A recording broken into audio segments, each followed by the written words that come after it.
It was still counting off, and here we are, here we are. So I don't know why it stopped. I was so happy to see Amanda. So, hello, my beautiful ladies and gentlemen. We are coming live on the Diamond Beauties as well as the Tanzanite Hero Group. So, I am truly happy that you will see this episode, and we're going to have an amazing show. I don't actually know what we're going to do, but honestly, because the gentlemen were here as well, and we should have asked all the questions and then answer all the questions. But Amanda, I believe everything happens as it should.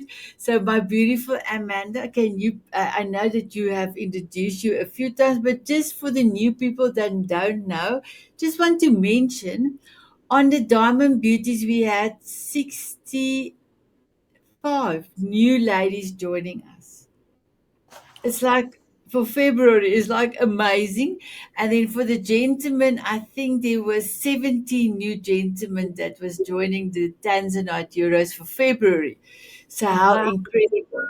Oh, here that's is it. awesome, Here Sunette. is it. Okay, I don't see him in the picture, but here he comes in. He's just making sure his hair is all beautiful. He's smiling at me. Let me bring him in. Hello, my beautiful Ted. How are you? Hello, it's a miserable rainy day here, but we'll get through it. Oh wow. Here in South Africa it's hot, hot, hot, hot.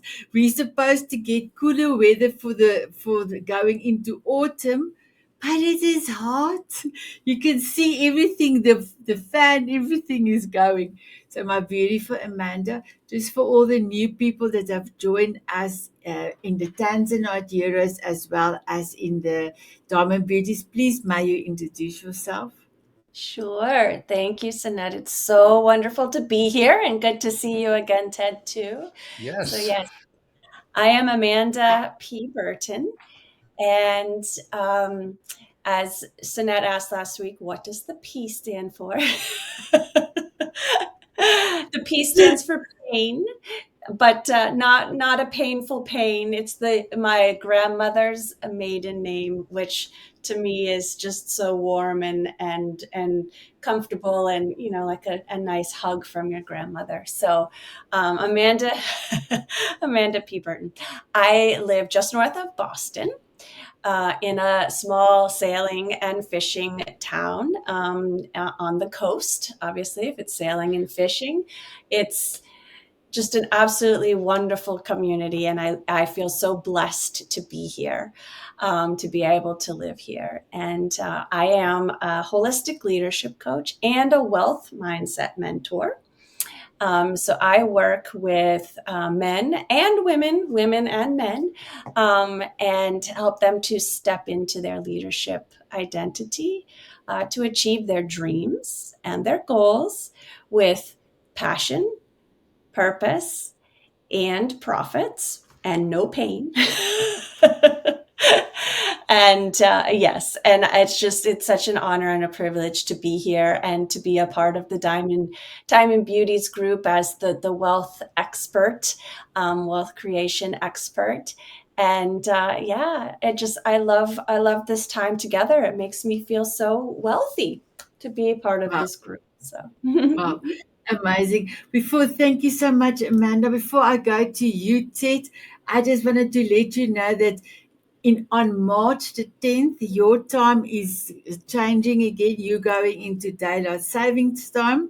So I wanted to make sure because everywhere I've posted in a magazine as well that it will be 9 o'clock South African time, but so we will just discuss after the meeting if we can still keep it at 9 p.m. South African time, but then your time will shift. But we will talk about it because I totally forgot about March, so your time shaving, and now it's already published in the magazine. But we will talk after that. So, my beautiful Ted, can you introduce us?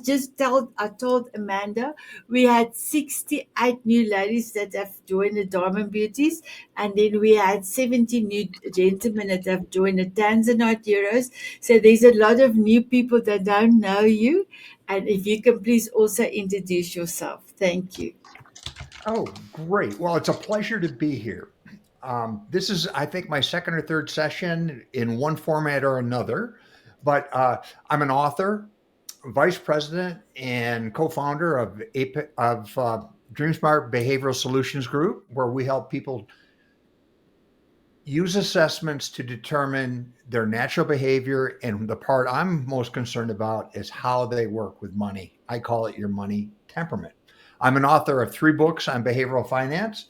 I was a fully licensed financial advisor for a number of years with 2 international firms before I started my own firm because, dirty little secret, I wasn't happy with the way the industry works with money, and I wanted to branch out and work on my own, focusing on behavior and not money, because that's a secret. Amanda's going to talk about this. I talk more about how we're naturally wired, because nobody's telling you what you probably know about money may be technically correct, but not appropriate for you. And that's what I get into. So it's a pleasure to be here. And I look forward to interacting. As a matter of fact, before I came on, I was designing a new landing page on my website so we can get together and talk offline, give you access to my book and a few things like that. Oh, wow. Thank you, my beautiful Ted. So I don't know if somebody in the Diamond Beauties or Tanzanite Heroes can give us a comment, because it looks to me the live chat is disabled, and I am trying to see how I can get it back, but it does not seem to get back. So let us then start. So, Ted, I know that you have asked a few questions on your session, and I didn't see any comments from the Tanzanite Heroes. I don't know if you saw any comments on your question, but in the Diamond Beauties as well, I think. I think people are still a little bit scared about talking about money. Oh, Yeah. absolutely. Absolutely. Um, I think when we start talking about money, there are cultural reasons we don't like to talk about it. There are real reasons, there are personal reasons. But the bottom line is money is the common denominator of a modern society. Whether we like it or not, we have to deal with it. And the degree to which you are able to manage money to a large degree will determine your personal and professional success. And that's where Amanda gets going at warp speed to help you make those decisions. What I learned very early in my career, and I've been working with people and money my entire life, is that we tend to have this mindset that a one size fits all approach works for everyone. And I think once you can give up that mindset and understand that you're unique in everything you do in your life, you're also unique in how you deal and work with money. Therefore, I believe it's important to, number one, determine your natural relationship with money, and then strive to build a strategy and a plan that works for you and not everybody else, just you. And Amanda is the expert that will sit down and help you put together the pieces of the puzzle with regard to money to help you take better money choices. But what I want to be able to do is help you break through and understand that, yeah, money is important, but more importantly, it's important to you based on who you are, how you're wired, and what's important to you about money. Wow. Thank you, my beautiful Ted. Now, last week, Amanda, you were talking about how do you feel, and you tap into that feeling, and you told us that beautiful story. So, I've got a question for you. It says, how do emotions and mindset influence our financial decisions, and what strategies can we use to make more rational choices? Well, how do I think the person who asked this question understands no more about how emotions and money play together than than they may think, given that they're asking how can we make more rational decisions than emotional decisions. Um, I think we spend similar to what Ted talks about, right? We might go to school. We may somewhere, whether it's school or outside of school, right? We learn all of these rules and technical skills, we'll say, of dealing with money, right? Whether it's, and maybe not even at a deep level, like you have to have a job, you have to have a bank account, you have to invest, you have to do these things, and how do you create a budget, and maybe you shouldn't buy that coffee because you want to be saving for a house, and all of these formulas, right, for how money works. But most of the time, money works on emotion, right? We all know that when you go out and you buy that dress that you've been pining over for a long time, it's not because of the, it may be influenced a little bit by the balance in your checkbook. However, your decision is not based upon the balance in your checkbook most of the time. Your desire for that dress, as you were talking about, Sinette, is the feeling of putting on that beautiful blue dress, right? That's what you want. Um, and so money and emotions are extremely tied together. And emotions are also what cause your behavior, right? You feel something and you think something and then you act on something. And so our behaviors are also, that the way we act, right, may not also be tied to the budget that we have created, right? So I think, how do you make more rational decisions? One, I actually would encourage you not to think like you have to make these rational decisions. Um, that is probably going to make your emotions even stronger and cause you to do probably the opposite of what you want. But I also do think that being aware of your emotions, aware of how you're feeling, aware of how you're feeling and what that makes you do, and that awareness is going to help you decide what's the decision for me in this moment in regards to money or in regards to the way I want to be able to feel. What are the paradigms that are in my head? What are the habits and how I've been trained to think about money and to act around money? What are the behaviors? Like Ted will help you understand, right? What are some of the behaviors I have around money, right? And the more you become aware of that and aware of how money makes you feel, or the things that you seem to want that needs money in order to get them, right? How they make you feel. I think you'll get naturally, I do truly believe you will be guided to make the decisions that you need to make around money. I love it. So in actual fact, let me just get my glasses. In actual fact, do you have your glasses here? Oh, I'll have to make them up. Okay. So Amanda said, Absolutely.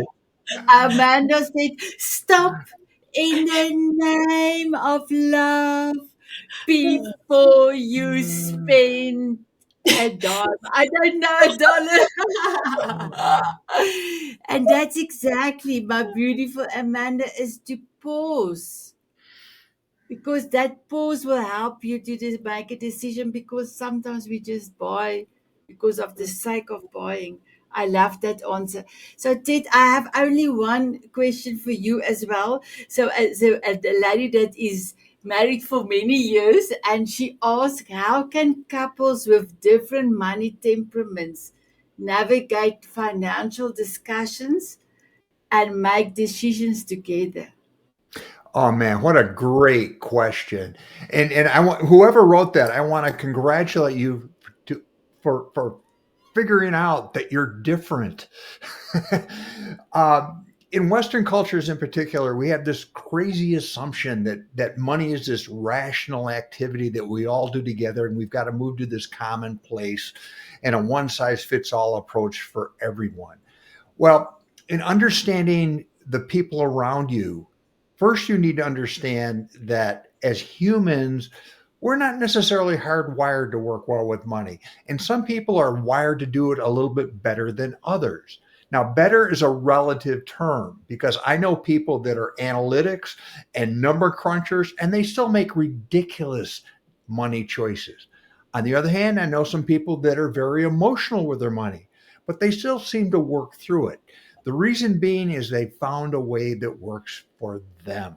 Now, when you're working with couples, and I did this for my most of my career, I found that in most cases, when I'm dealing with couples and organizations and teams, they're all wired a little differently. And it's a function of their biology and their culture and their belief set. And we don't talk about this much, but your culture is probably the biggest driver in your spending behavior. And then finally, the rules of money have changed. What worked a few years ago probably doesn't work today. If you've got a technical background in money and you're not working in the industry, I guarantee those skills are probably obsolete. So the first thing you need to do, I believe, and I when I sat down with couples as a financial advisor, the first thing I made them to do was grasp and accept the fact that they have a different perspective on money. The most important thing you can do is get agreement on where you want to go. And I ask everybody to answer this question. What is important about money to you? And if you really get in and have an honest discussion about this, you may find that that value set is not absolutely aligned. I'm not saying that's right or wrong. It just means who you are naturally, you may have a different value with money.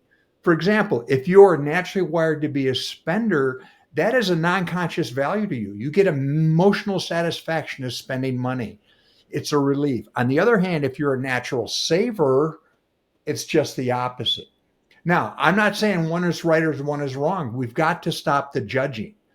But the important thing is first, you need to understand who you are and your relationship with money. I call it your natural money temperament. And then understand the natural money temperament of the person you're working with. If it's out a great deal, you're going to have to work together and compromise a little bit. Accept the fact that you're a spender, but with bounds. Because the bottom line, if you're aligned on your money values, meaning where you want to go and how you want to get there, you'll find a way to make it happen. The next piece is execution once you understand your values. And that's where you have to sit down, roll your sleeves up, sometimes breathe a little hard, take some notes, maybe do some things you might emotionally be uncomfortable with. But if the values are driving the decision, you will get to the right place. Thank you, my beautiful Ted. So, I know Amanda, you need to go a little bit earlier. So, is there? And then I'm gonna ask Ted another question. But my beautiful Amanda, do you have any golden nugget that you want to bestow on the viewers today? Golden nuggets. My golden nugget that I always go to, right, is it's the moments, not the money, that makes a rich life, right? And I think that's my mantra. That's my what I have learned and what I love to help others learn, not just intellectually. You have to learn it in the heart, right? and and so I think that's that's always my go-to. I am in a my mentor, one of my mentors, John Maxwell. He's a number one leadership expert, coach, speaker, author. And I'm in a program with him. He when he was just starting out in his career, he was a pastor. And his first job out of school was in a small church where he talks about his first service that he ever was, that he ever held, was there was three people in the congregation. One was his wife, one was his mother, and the third was the guy who hired him. He was making nothing, no money whatsoever. Um, and he eventually went on to build one of the largest churches in the United States. And he talks about how, when he never made more than $100,000 in a year until he was 40. And 100,000 is still doing pretty good, especially when he was 40, because he's 76 right now. But in any case, that now he makes $100,000 for an hour speech. So anyway, he's taught me a lot about money, and how money comes to you, and how you can attract money. In any case, I'm telling you this long story because he gifts me a book about money every month. And the book that was gifted to me, not this month, but I think this was January's gift, and you can't see it, but it's called The Psychology of Money. And very close to what you're talking about, Ted, in The Psychology of Money, and it's by Morgan Housel. And I'll send this to you because it's a cute book, and it's actually one of the anyway, I won't go down any more tangents. However, it speaks very much to how people think of money as being a technical skill, right? It really is about behavior and your psychology, and how you approach money, not from a skills basis, but from a behaviors and emotions basis. And it's a brilliant book, an easy read, and it's a resource that I would encourage anyone to reach out for. There's so many good books out there, but then there's also the ones that will put you to sleep because they're all the technical details about money and where you should put it and what spreadsheets you can create and Excel spreadsheets and everything. But this one is a inspiring, motivating read, and really is about it's accessible to anybody. Anybody can be a millionaire. Anybody. Thank you, my beautiful Amanda. Will you post the book and the detail on the Diamond Beauties? And then I will share your post out into the Tans and Ideas. So, my beautiful Amanda, I will connect with you later this week to find out if next week your hour later will still be okay for you to have our session still on 9 o'clock South African Course. time. And I'm sure it will be just fine, Sanette. This is a very valuable, wonderful time, and I will make it work for the 9 p.m. in South Africa. Thank I you. so appreciate you, and thank you. I'm sorry I have to rush off, but I'm actually going to go meet with John Maxwell, who I just spoke about. So Wow. Good. Please enjoy and thank you for being here. I really appreciate it. Yes, my kiss. Mwah. yes. Thank you. Oh, thank you. Thank you. So my beautiful Ted, next week we're gonna have Michael. But he will not still be here because he's doing training. But I am gonna play his. He have given me a video that I can play for the beautiful audience. So the week after that, the third week you will be coming back. So this particular lady that have asked the question, she said, "Is it possible that you have a case study to help them understand how to work better with their spouse with the money temperament?" I don't know if you've got a case or two that you maybe can discuss in 3 weeks' time, because it will also be valuable to know what other people have done, and then and say if the well, I can just think she didn't explain, but she would want to find out if you've got case studies that you can give Sure, I examples. do. Yeah, I have a number. I have a number. It was actually the case studies that got me into writing the books. So we Wow. work from there. Yeah, we've got a lot of good examples. Okay. So then we can then discuss that. So in 3 weeks time, we're gonna have case studies on couples that's their temperament is different. And then if there's anything else that you would like to raise that week as well, my beautiful Ted, you are welcome to raise. And I just see there's a lot of things coming, like stickers coming through on my WhatsApp. So I know it is her. She is like happy, happy, happy. So I'm Yeah. so happy for that. What would be very helpful for me, and you can just put it in the messenger, is either a schedule or a timeline. When to publish something if you're looking for something. Um, just the date lines and things like that. Because like most of us, we've got a lot going on, and I will be glad to feed you more articles. I just need to know what the deadline is, and then the way I understand it, you would like us all on here on Tuesdays, and then we will have our own recording session once a month. So first of every month, if everybody can be here, for in case there was any questions of last month's shows, Okay. but then to save you also time and not to have you every Right, right. Tuesday here. Understand. I don't mind coming on. Um, Um, I just need to know absolutely what your expectations are of me, so I know exactly what the dates are. Because it's easy to, with the time zone, and I got caught in an airplane last week, and this, that, and the other thing. So just so I make sure I'm here. The blank screen doesn't do a thing for anybody. It's okay. I will never have a blank screen because I have embarked on this now.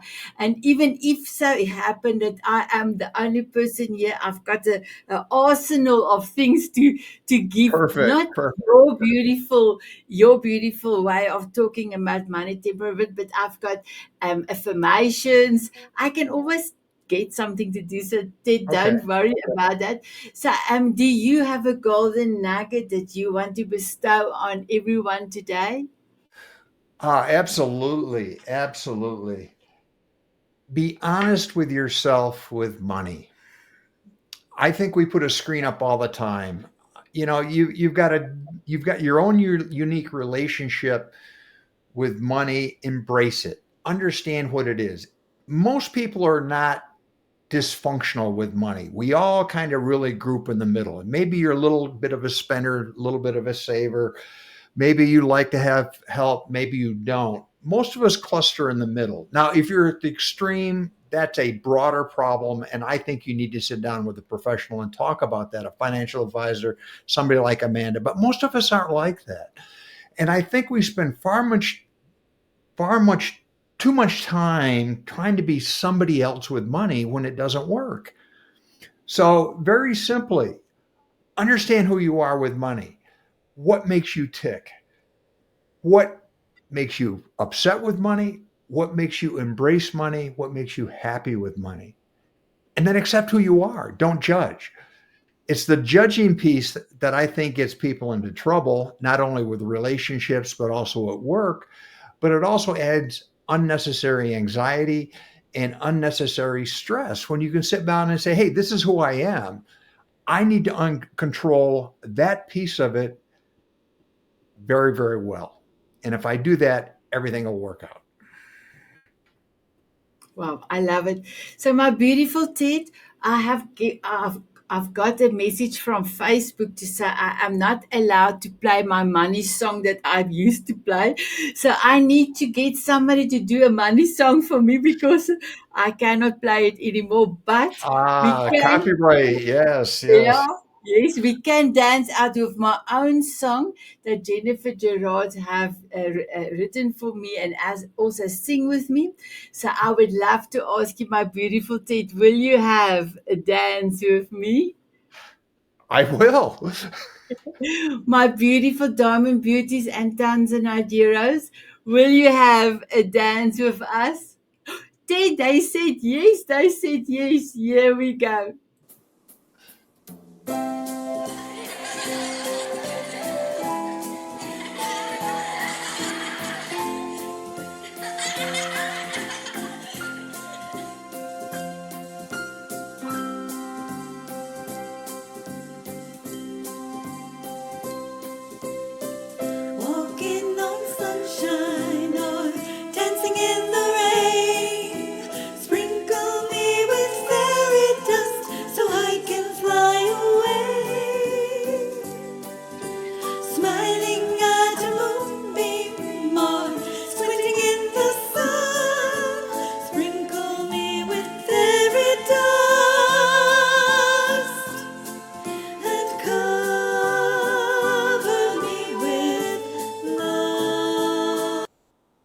I'm just going to play that part. And then I want to say, my beautiful Ted and Amanda, thank you for being here. My beautiful Diamond Beauties, please tell us in the replay if you love today's segment. And next week we will have Michael. The week after that we will have Ted. And then the last week of March. And I don't know even if March got 5 or 4 Tuesdays. I will have to go and check. But the next week after that, it will be beautiful Amanda. So if there's any questions, please ask. If there's any particular thing that you wanted to talk about, please ask, and I will Mm. make the magic happen. It's not. It's not.